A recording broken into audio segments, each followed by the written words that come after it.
नमस्कार मित्रों, देव YouTube channel में आप सभी का हार्दिक अभिनंदन और स्वागत।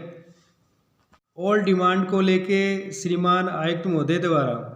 एक एक्शन प्लान जारी किया गया है 1 मार्च 2021 को। जारी निर्देशों की 100% पालना सुनिश्चित करने के लिए पुरानी बकाया मांग का त्वरित निस्तारण करने के लिए ये प्लान जारी किया गया है। इस प्लान के अंतर्गत मुख्य रूप से प्रत्येक संभाग के प्रत्येक उपायुक्त प्रशासन को तुरंत प्रभाव से एक व्यवहारिक सुविधा केंद्र स्थापित करने की बात कही गई है। इस व्यवहारिक सुविधा केंद्र में एक कार्मिक की नियुक्ति की बात कही गई है। साथ ही साथ कार्मिक को एक टेलीफोन सुविधा उपलब्ध करवाने की बात कही गई है। इस सुविधा केंद्र द्वारा एमनेस्टी स्कीम में व्यवहारियों को विलिंगनेस कन्वे करने के लिए प्रेरित करेगा। व्यवहारियों को एमनेस्टी स्कीम से संबंधित समस्याओं का समाधान सुझाएगा। इसके साथ ही साथ व्यवहारिक सुविधा केंद्र द्वारा व्यवहारियों को आने वाली समस्याओं के समाधान के लिए सुविधा केंद्र पर नियुक्त कार्मिक उनके क्षेत्र से संबंधित जो असेसिंग अथॉरिटी है उनके दूरभाष नंबर उपलब्ध करवाएगा। साथ ही साथ उनकी आने वाली समस्याओं के समाधान के लिए उस असेसिंग अथॉरिटी से दूरभाष पे बात करवाने की सुविधा सुनिश्चित करेगा। इसके साथ ही साथ अगर किसी भी प्रकार से कोई व्यवहारी अपनी विलिंगनेस करने में समर्थ नहीं हो पा रहा है, उसको परेशानी हो रही है कि मैं या उसके सामने समस्याएं आ रही है, वो प्रॉपर तरीके से विलिंगनेस कन्वे नहीं कर पा रहा है, ऐसी स्थिति में इस दिशा निर्देश पत्र द्वारा ये निर्देशित किया गया है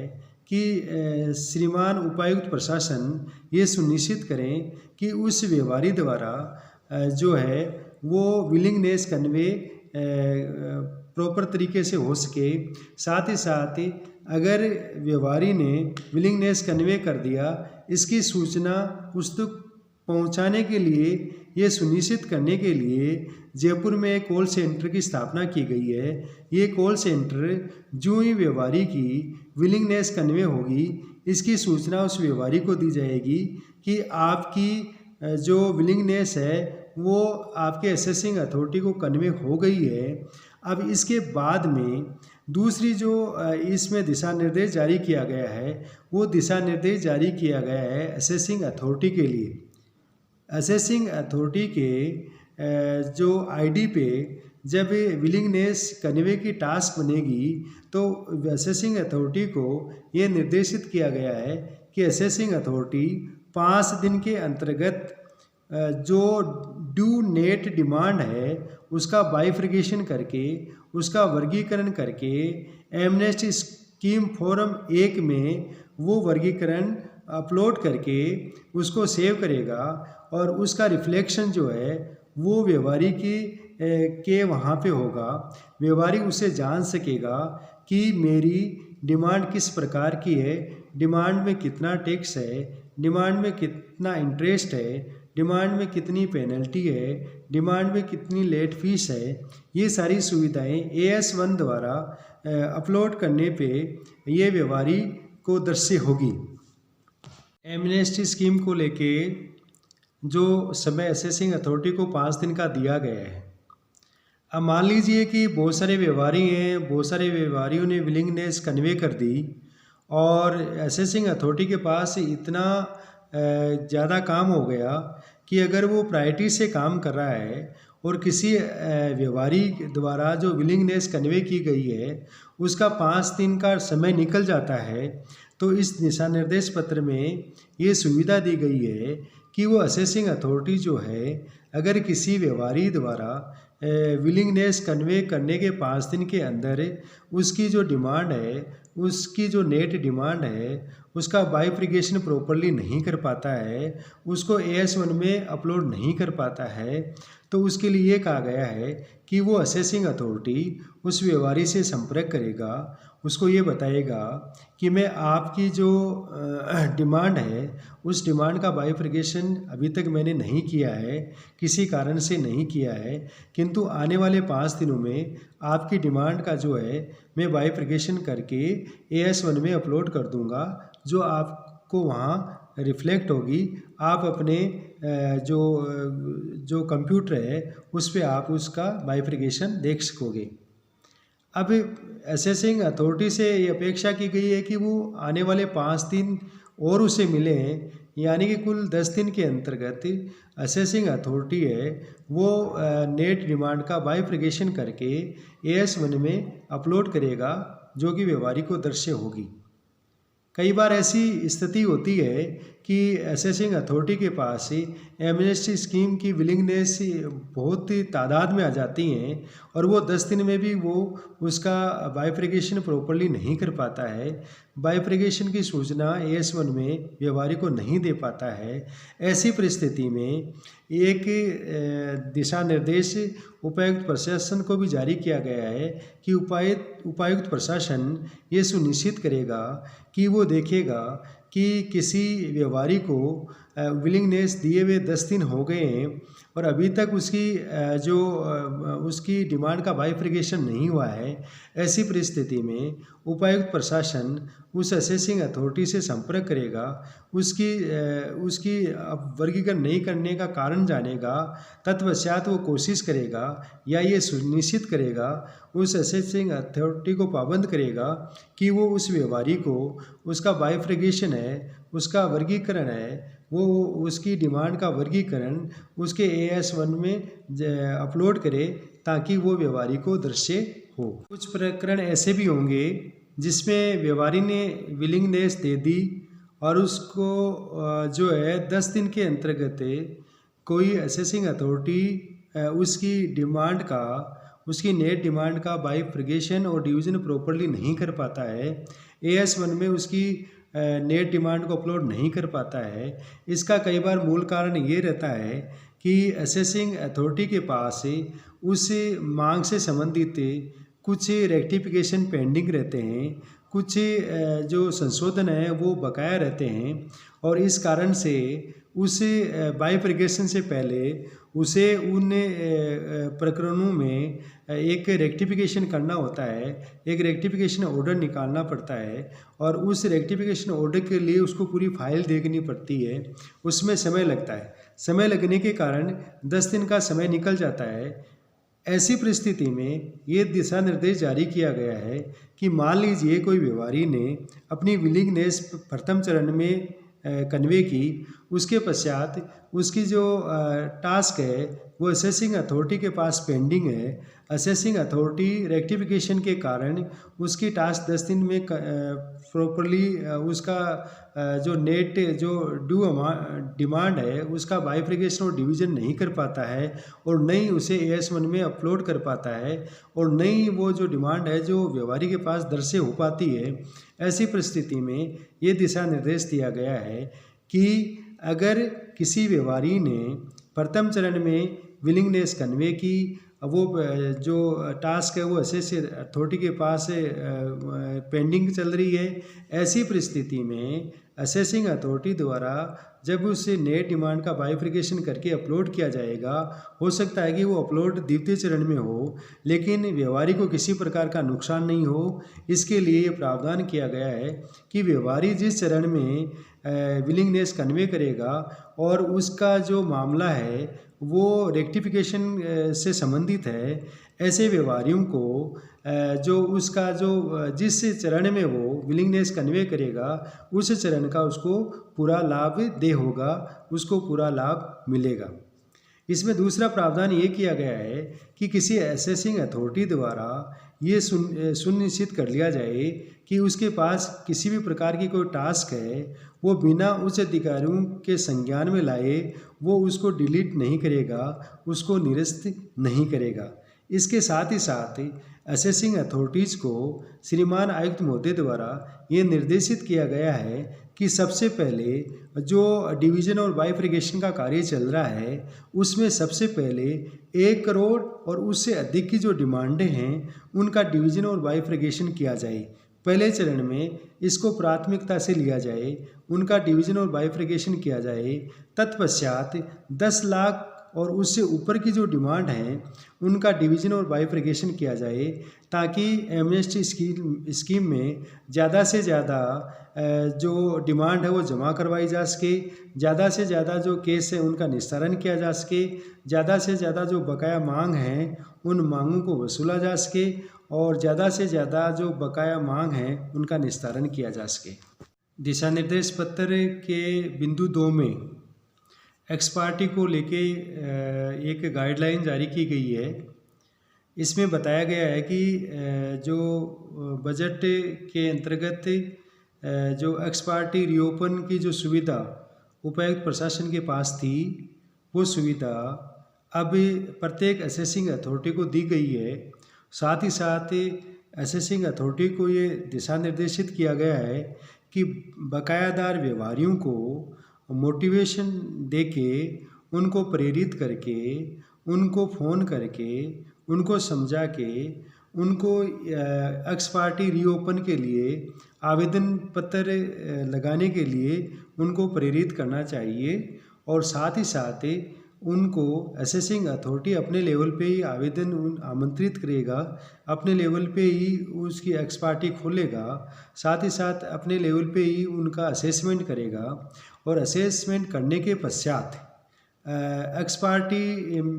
के ऐसे प्रकरण जिनमें कुछ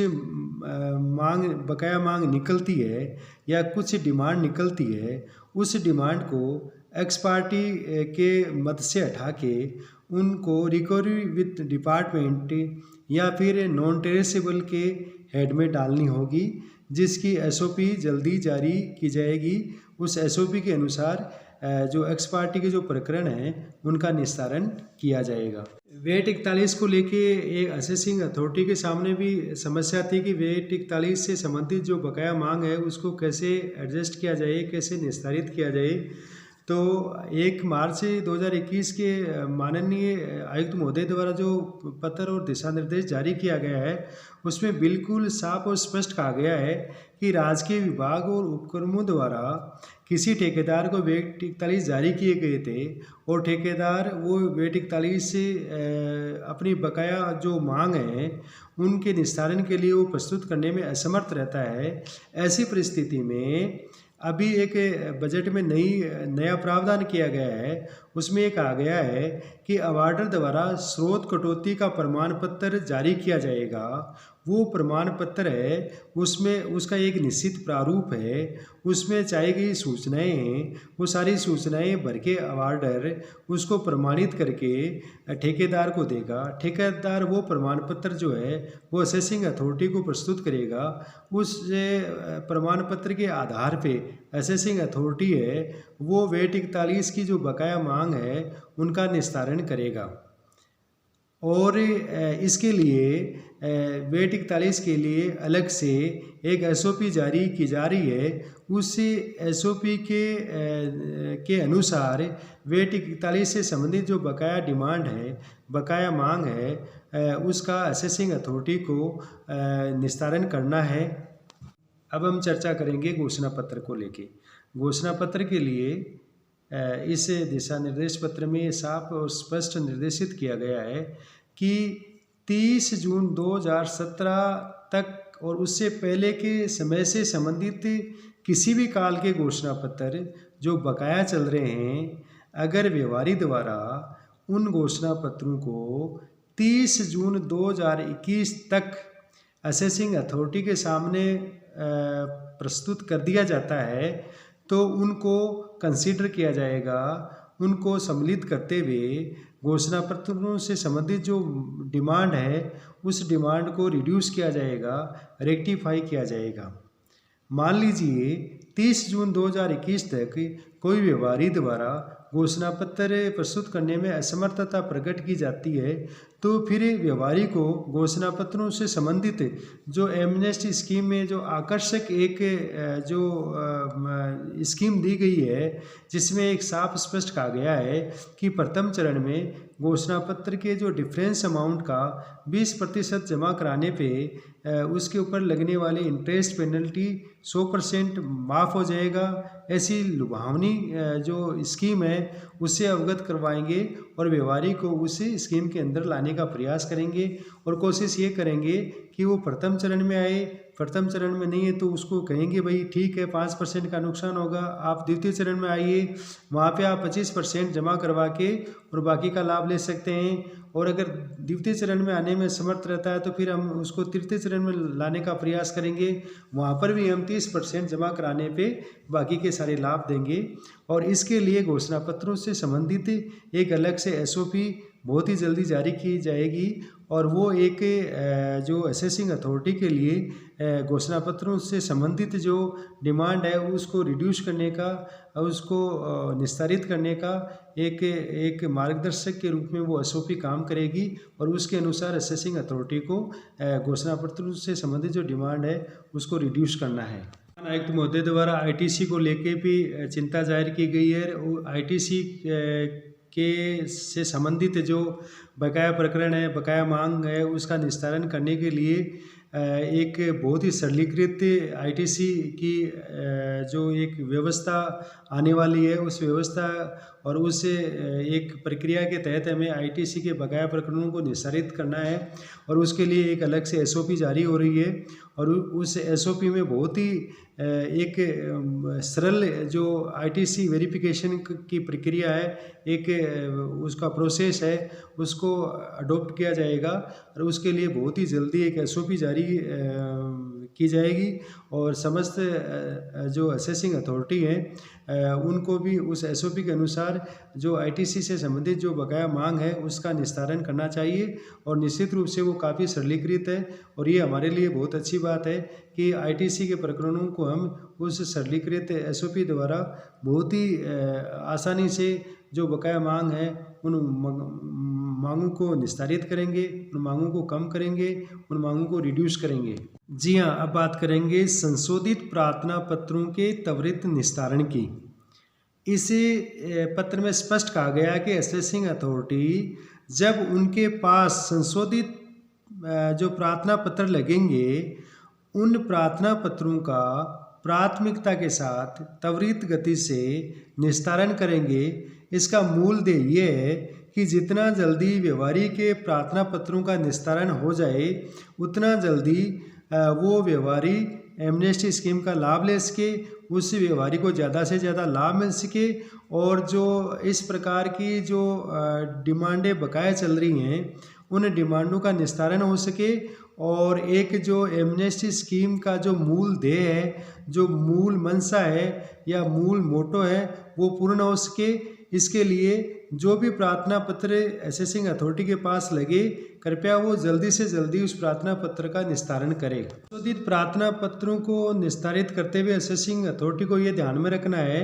कि जो प्रार्थना पत्र हैं वो 30 जून 2017 या उससे पहले के कालखंड या समय से संबंधित होने चाहिए। साथ ही साथ ऐसे प्रार्थना पत्र व्यापारी 30 जून 2021 तक लगा सकता है, उसके बाद में ये प्रार्थना पत्र स्वीकार नहीं किए जाए।